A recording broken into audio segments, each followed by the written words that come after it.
Mkoa wetu wa Dar es Salaam unahitaji kazi, wala hujawahi kuhitaji kulemba. Mimi ni moja ya watu wenye misimamo ya kumwambia mtu ukweli hata kama ukweli huo utauma. Lakini Dar es Salaam ili ipone tunahitaji kufanya kazi. Na nishukuru sana pia Mheshimiwa Rais kwa kumteua ndugu Twange aliyekuwa mkuu wa wilaya ya Ubungo kuwa mkurugenzi mtendaji wa shirika hili. Lakini jambo la pili, Mheshimiwa mkuu wa wilaya pamoja na mkurugenzi mtendaji wa shirika, kikao hiki ni muhimu sana kwa sababu kadhaa. Ninyi ni local government, serikali za mitaa, na utekelezaji wa miradi ya TANESCO upo kwenye serikali za mitaa. Sisi Dar es Salaam au nchi nzima, umeme unaweza kutumika zaidi ya megawati hata 1500. Lakini kwa Dar es Salaam peke yake unaweza kukuta pengine consumption ya megawati hapa ziko zaidi ya 600. Kwa lugha nyepesi, Dar es Salaam ni potential, ni mkoa muhimu sana ambao unapozungumzia nishati hii ya umeme, unapozungumzia shirika la TANESCO, unazungumzia Dar es Salaam kama sehemu muhimu. Moja, ulipo uwekezaji mkubwa. Leo tuna Kinyerezi 1, tuna Kinyerezi 1 extension, tuna Kinyerezi 2, leo tuna Songas ziko hapa. Production ya umeme au generation hii ya umeme ambayo inapatikana kutumia hii mifumo ya gesi na uwekezaji wake uko Dar es Salaam, ukiachana na haya mabwawa mengine ambayo yanapatikana mahali pengine. Investment iliyofanyika hapa ni kubwa, na watu wanaohudumiwa katika mkoa huu, sisi Dar es Salaam tunaweza tukasema kaya ambazo zimekwisha kuwa zimeingizwa umeme na kila kitu, au walioingizwa umeme si chini ya 1,160,000. Hawa watu wote wanahudumiwa umeme na wenzetu hawa wa TANESCO. Hawa wanaohudumiwa huko ndio wale ambao ninyi ni viongozi wao. Umeme katika siku 3 siku 2 makelele yake ni makubwa. Hata wewe kiongozi hutatawala kwenye eneo lako kwa sababu umeme umekosekana. Kwa hiyo kwa dhati kabisa, mkurugenzi, nikushukuru sana kwa sababu hawa ni wadau muhimu sana kwenye hii miradi ya umeme. Juzi kama mliona, Mheshimiwa Rais alikuwa kule Mwanza. Mwanza amekwenda kuwa mgeni rasmi katika uzinduzi wa daraja kubwa na la kisasa ambalo halijawahi kuwepo Afrika Mashariki, pengine hata na kati. Daraja lile la kisasa limetengenezwa kwa ustaarabu na kwa uhodari mkubwa sana, si chini ya bilioni 700 na visenti juu. Kwa lugha ya kitaalamu ni daraja lenye nguzo 67, kutoka nguzo ya kwanza mpaka mwisho kwenye kilomita 3.6, nguzo 67. Lakini lina nguzo 3 muhimu ambazo nguzo moja kwenda nguzo nyingine zimeachana kwa mita 160. Tunasema mita 160 span. Yaani utoke hapa uende mpaka mwishoni, halafu hakuna nguzo yoyote hapa katikati. Lakini huko chini limejengwa kwa piles ambazo zina ubora mkubwa sana. Lile daraja ni kielelezo kwamba Tanzania inakuwa kwa kasi katika maendeleo. Tumpigie makofi mengi sana Mheshimiwa Rais.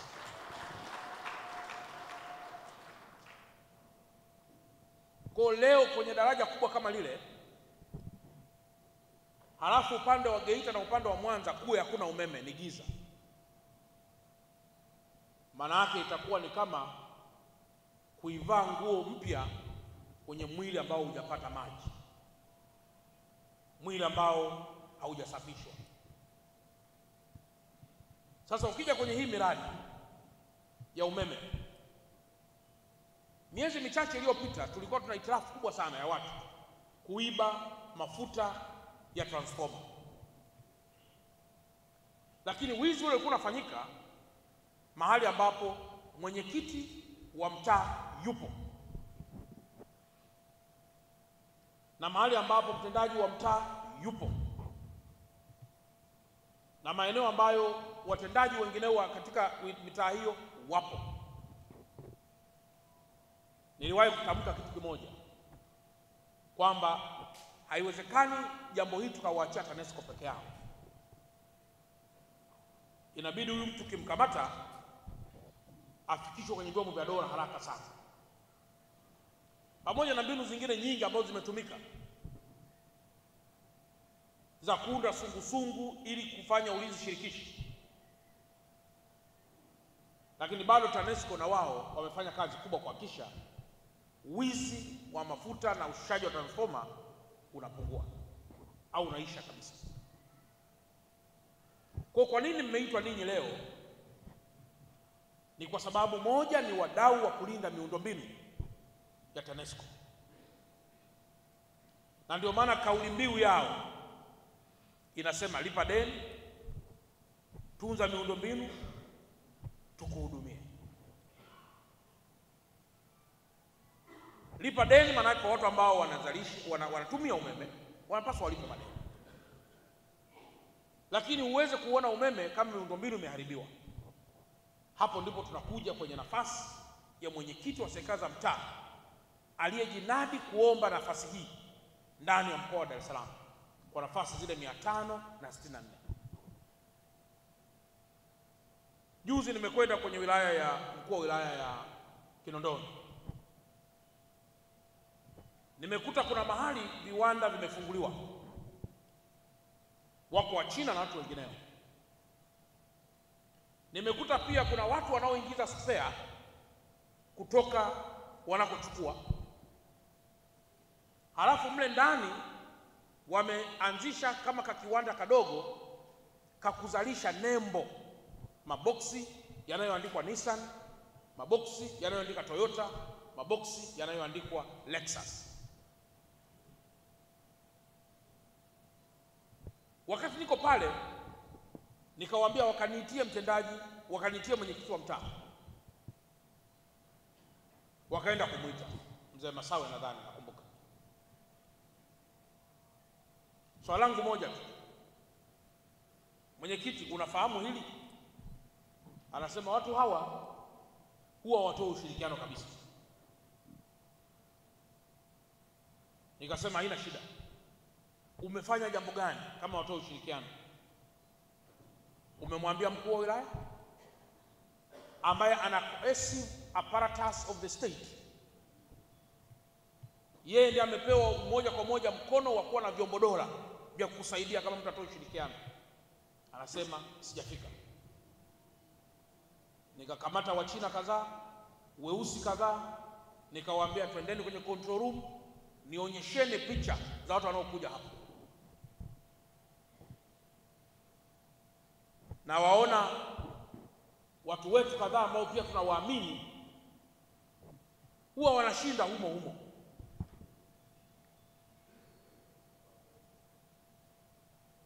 Kwa mara ya kwanza nikamwambia mkuu wa wilaya, mnahitaji kuendesha semina kubwa kwa wenye viti na watendaji wengine wa ngazi za mitaa ili waweze kufahamu umuhimu wa kulinda taifa lao. Leo mnaziona ajali zinatokea barabarani, watu wanakufa zaidi ya 30 kwenye barabara kwenye gari moja. Ukiuliza anasema lori limeferi brake. Anakwenda kununua brake zilizoandikwa Scania and made in Sweden, lakini kumbe ananunua brake ambazo ni made in somewhere else here, ambazo wala hazina umadhubuti, lakini kwa sababu tu pengine mimi mkuu wa wilaya mtendaji wa mtaa, mtendaji au mwenyekiti wa serikali za mtaa amekuwa corrupt kwa kujali 200 na kuisahau damu inayoweza kumwagika katika taifa. Gari lenye breki feki zilizofungwa kwa sababu ya kukosekana kwa usimamizi. Anaweza kapanda mwanao, anaweza kapanda mama yako, anaweza kapanda baba yako, anaweza kapanda ndugu yako, unaweza kapanda mwenyewe. Kwa hiyo tunapokuja kuzungumzia umuhimu wa kulinda taifa, mojawapo ndio maana mnakuta mkurugenzi mtendaji amewaita watendaji, amewaita wenye viti. Sio jambo la kushangilia tu, ni jambo la kuona umadhubuti na kuwa na muhimu wa kushika hiyo dhamana ya ulinzi wa taifa letu. Juzi Manzese wameingia watu zaidi karibu ya 60, wakakaa kwenye guest mbili. Wamekaa siku ya kwanza, wamekaa siku ya pili.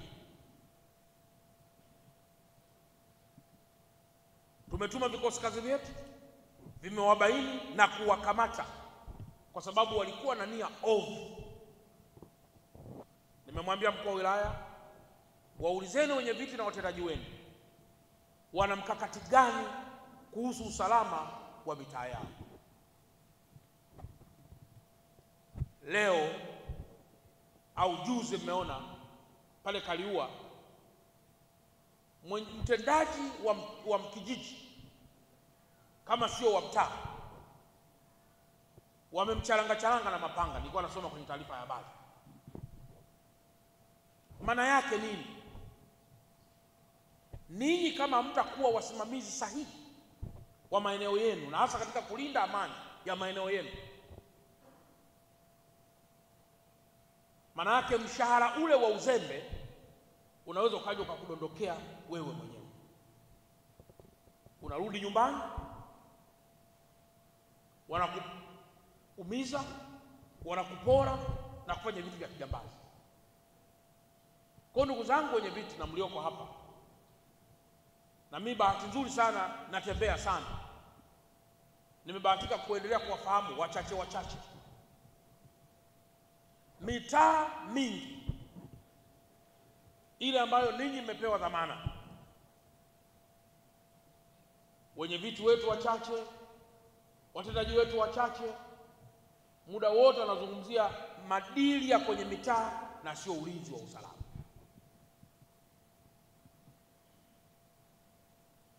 Unaweza ukashiba leo, lakini kama kesho taifa likaingia kwenye muyumbo kwa sababu yako wewe, bado haitakuwa faida kubwa. Kwa hiyo nimeona nieleze kwa nini mmeitwa hapa, ili muelewe kwamba mmeitwa hapa kwa sababu ya dhamana kubwa ambayo mnayo ya kuhakikisha mnakuwa watetezi wa ulinzi wa amani. Mheshimiwa Rais wa Jamhuri ya Muungano wa Tanzania mwaka huu atakuwa ni mgombea wa urais, yeye pamoja na wengine. Nyenzo kubwa ya Mheshimiwa Rais atakayoonyesha kwa Watanzania ni miradi ya maendeleo iliyofanywa kwenye wilaya zetu, na shahidi yake namba moja kwenye ngazi ya mitaa ni mwenyekiti wa serikali ya mtaa. Kuyasema yale yaliyofanyika katika taifa sio uchawa. Hiki narudia sana, sio uchawa. Mwanao uliyemzaa kufafanua kwamba baba yangu alinunulia uniform, akanunulia chips, akanisomesha, sio uchawa wa mtoto. Anakuwa shahidi kwa wema uliofanywa na mzazi wake kwake. Kaweni mashahidi katika mambo yaliyofanywa na serikali, mkasimame imara kuonesha wananchi miradi ya TANESCO inayotekelezwa katika taifa letu.